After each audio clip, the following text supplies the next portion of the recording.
Hello, church family. This is a new feature that I'm calling 2-Minute Tuesdays. Every Tuesday, I plan to upload a short reflection for the week. This week's reflection comes in response to a question a lot of people are asking. The question, why?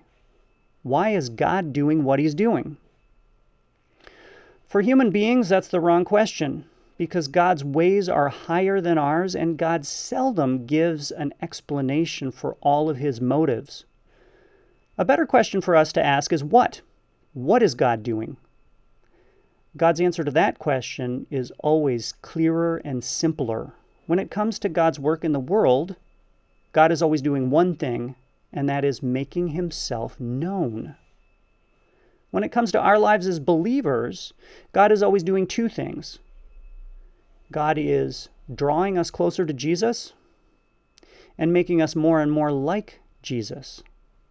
God's two greatest priorities for us are these things, drawing us closer to Jesus and making us more like Jesus. The question we have to ask ourselves is, are these our greatest priorities for ourselves? Can we make peace with a God who is more intent on drawing us closer to Jesus and making us like Jesus than he is on making us happy or comfortable?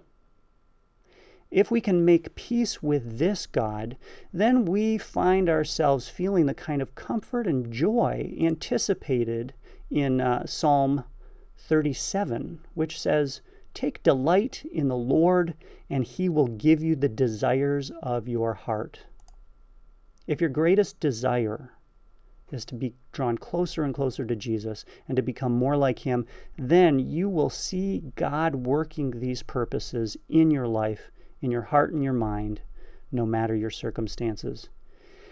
As you really embrace the presence and love of the one true God, you will also embrace these two greatest purposes for us.